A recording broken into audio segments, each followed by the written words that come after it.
Ghostly Grounds. I'm Jason Horton. I'm Rebecca Lieb. And this is Ghost Town.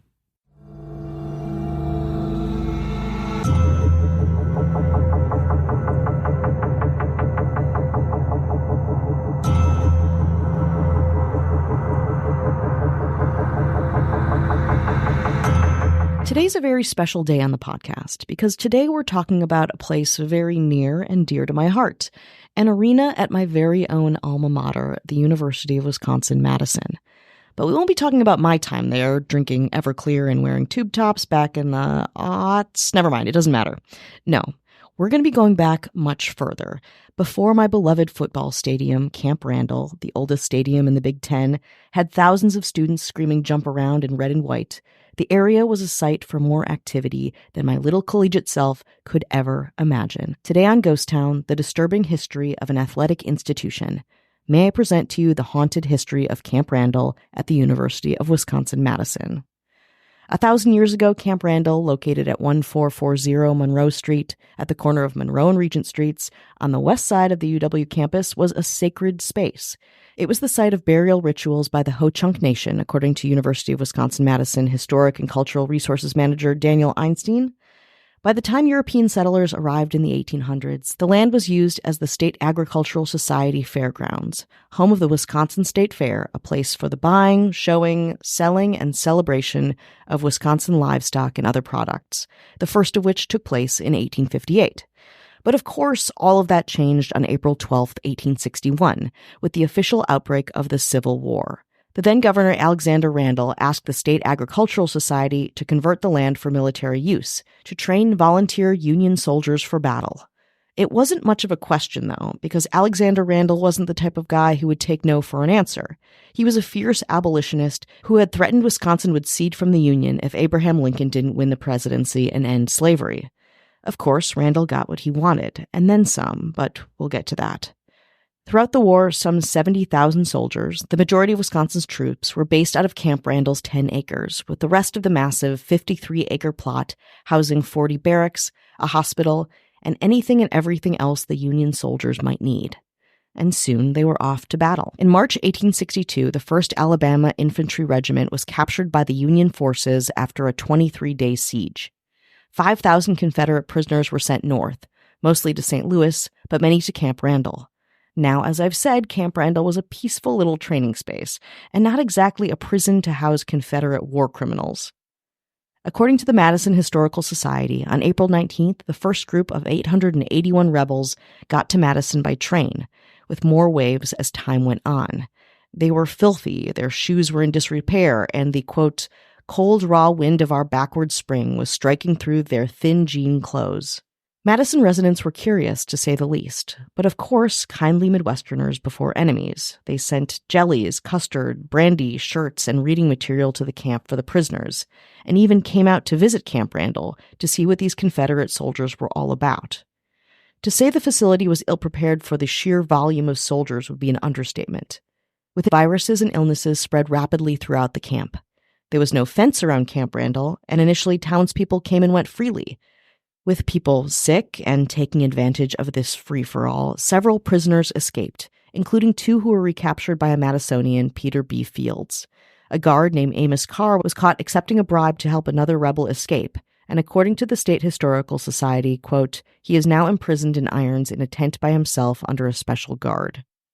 More and more prisoners of war came to Camp Randall, the newest group more torn up than the last, suffering from wounds, malnutrition, and disease, sent by boat because most were too sick to travel by train at that point, and carried by stretchers into the camp. By April 28th, the POWs began to perish, and those in the best condition were quickly moved elsewhere. Despite having resources from locals, for the next 2 months, the Wisconsin State Journal listed the prisoners who had died every night, day after day, mostly from malaria fever or severe bowel affliction. A mass grave soon began to be filled at the nearby Forest Hill Cemetery. The sewn cenotaph that contained the names of the prisoners was eventually removed and then transferred to a storage unit at the Wisconsin Veterans Museum. Ultimately, 140 men died on site during the camp's brief existence as a prison, with more than 1,200 Confederate prisoners being held there between April and June 1862. At this point, as you might imagine, Camp Randall, no longer a bustling hub for agriculture, was now a place of suffering and death. Quote, "It was not a happy place to be," said Mike Huberty, the founder of American Ghost Walks and the host of the Other Side podcast. And so that's why at Camp Randall and around the area, people have not only seen football games, but many, many spirits of wandering, listless, and confused Confederate soldiers. We'll talk about that after this break. Hi, hello, how are you doing? Hey. We're checking in. Hello. We want to say hello to anyone who's listening, supporting us, spreading the good word of Ghost Town. Hello. We thank you so much. Thank you. And we got to thank that government. I can't wait to thank governments. It's true. This is your favorite part. The thanking of the governments. They don't get enough thanks. Mm-mm. And we're here to fix that. That's right. We want to say hello to those mayors. In a past life, they've haunted a sports-based event. Oh, really? Oh, yeah. Oh, yeah. Okay. It's just a huge coincidence. This is a huge coincidence. It's really huge. This is kind of wild. Yeah, it works out great for us. This mayor haunted a very, very important event. The very first pickleball game. Oh, yeah. They were like, this is a good one. They're like, this is going to be annoying. Palm Springs in 100-degree heat. Let's do this. Woo! I still don't really know exactly what it is. I think I have a little bit of an idea. You haven't watched many episodes of reality TV where one of the lame activities is them playing pickleball? No. No. I feel like, there's probably nothing wrong with it, and I'm sure it's fine, makes people happy. But I feel like if somebody was like, hey, what's up? You want to play pickleball? Mm-hmm. It's not something I would want to do. Yeah, we're too out of shape to play tennis, and we want to reject badminton, which is essentially a different version of pickleball. So let's do this thing, which is like tennis for shitty people. You're going to want to thank Ashley Matson for haunting those shitty people. Get him, Ashley. Now, this mayor haunted what I thought pickleball was. That's how out of touch I am with things like this. This mayor haunted the very first cornhole. Yeah. Thing. I can see how you might confuse the two. Is that throwing a thing into a hole? Yeah, it's a beanbag, and you throw the beanbags into holes in a kind of a plank that it's at an angle. Yeah. Yeah, okay. Yeah. Well, they knew what it was. And they haunted the first one. Yeah, watch your holes. It's old. Watch your holes. It's all cat. Watch your holes, Joselle. Hello. This mayor goes way back in the haunting. They haunted the very first Tybo class. Remember Tybo? I do, with Billy Blanks. Billy Blanks. God, yeah. I lost a precious memory because I knew that man's name. Yeah. It's very sad. It's very sad. What did you lose to keep that? Probably like my grandmother's smile. Yeah. Billy Blanks' smile is pretty good. Okay. So this mayor haunted a little Tybo and saw Billy Blanks' smile. I was like, this is gonna be annoying. Oh, so you call it a Tybo? Yeah. one unit of Tybo. Yeah, it's 1 unit of measurement. That's Kelly Meehan. Hello. This mayor was like, this is annoying. I'm gonna haunt it. That's how it works. Haunted the very first CrossFit class. Whoa, were you there? No, but I did do CrossFit for 6 years, and I did compete in CrossFit. I remember you were like, whenever you talk about it, you're like, I don't like to talk about this, but I do CrossFit, and you have like a little inspiration. Yeah, you're like, I hate this and I hate myself, but I like doing it. But I mean, enough is enough. I did like Tough Mudder and all that kind of stuff. It was wild. It was dangerous. Fun. I don't know what I was thinking. Yeah. Well, this mayor knew better. Haunted it. It's Casey Weber. Hello. This mayor was like, by name alone, I'm haunting this thing. I don't know what it is. Have to. And is it a made up word? He's like, I don't like that kind of fitness. They're like, we can send you like a beautiful medieval castle. And she's like, no. I want to haunt the very first Zumba class.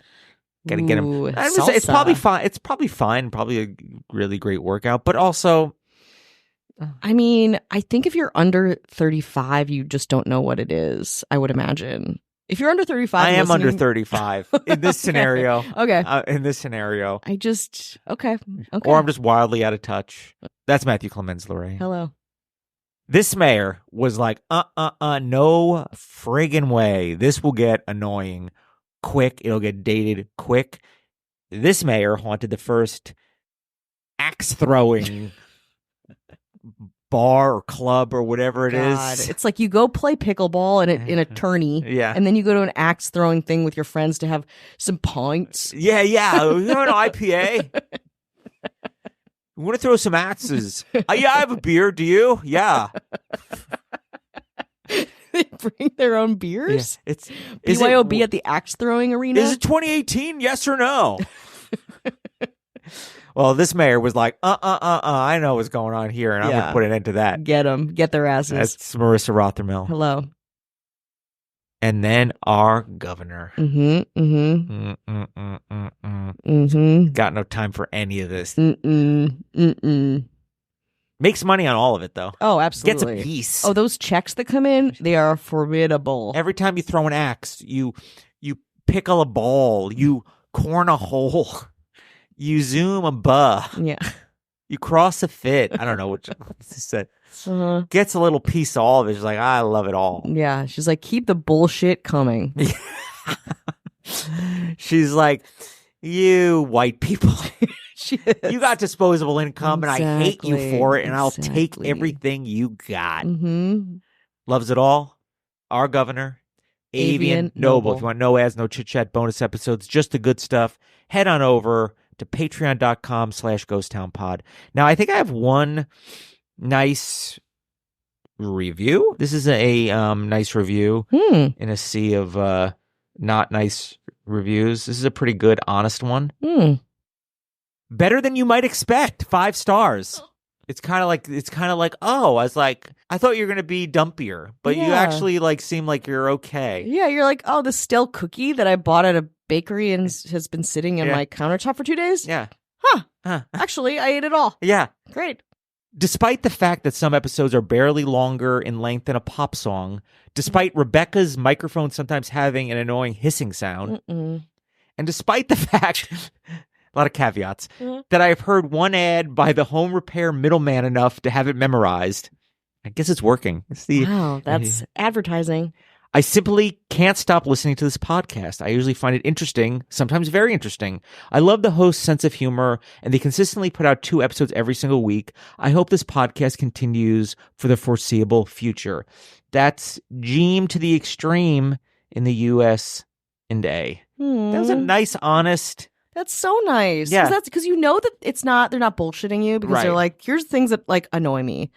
But then they say nice things too. And we get it. Listen, we're a work in progress. Give us another 6 years. We'll figure it out. Yeah.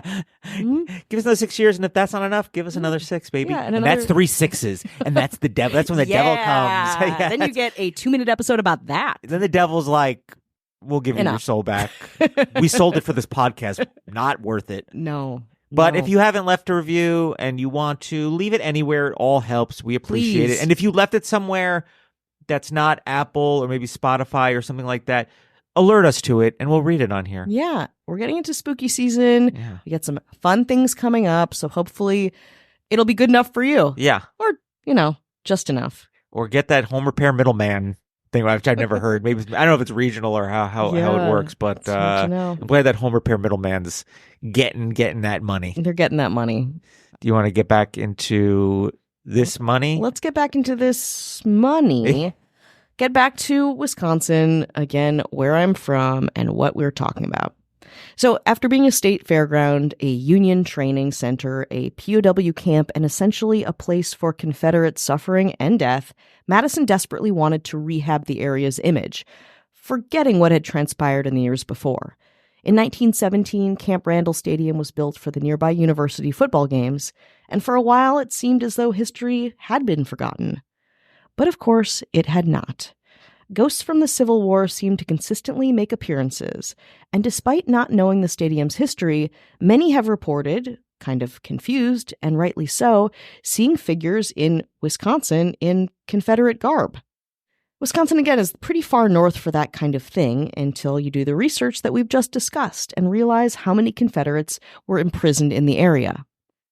During the tradition of tailgating, where students and fans get very drunk and hyped by their cars while awaiting a game, tailgaters have described seeing spirits in uniforms, as well as various slings and bandages, wandering in and out of the stadium, seemingly oblivious to the thousands of rowdy fans.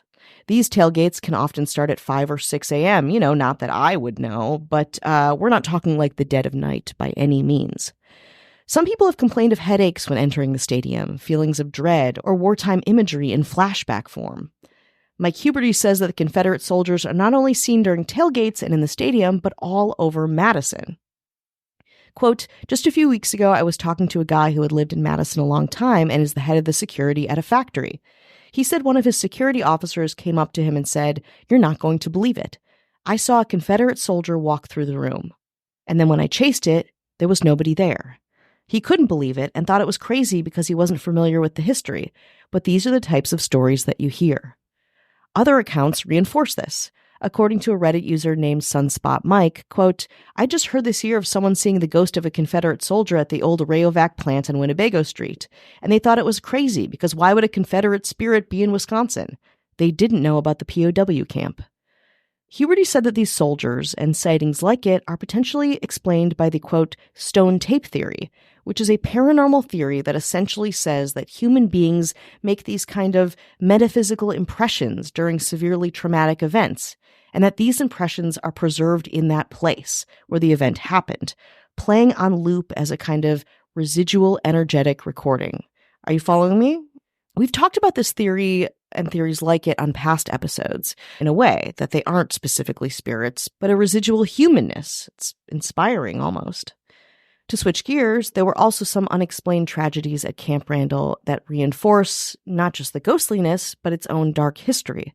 Back in 1915, the bleachers collapsed in the stadium during a game. In 1922, the remaining wooden sections burned down. A cursed section of the stadium, perhaps. Thankfully, in either of these cases, nobody that I researched was injured or killed. On July 2nd, 1982, a student named Donna Mraz was stabbed to death in front of Camp Randall Stadium. While they originally thought it was connected to a spree of serial killings that had been happening in the area for over 14 years, which hopefully I will do an episode on in the future, it was later ruled as unrelated and to this day remains unsolved. Close to Randall Stadium is another haunted spot, a statue of Lincoln that's been around since 1919, just 2 years after the stadium was constructed. The bottom halves of 2 bodies were discovered when the land was initially being cleared for the Lincoln statue back in 1919. The top halves were discovered 3 years later. The identities and stories still a mystery.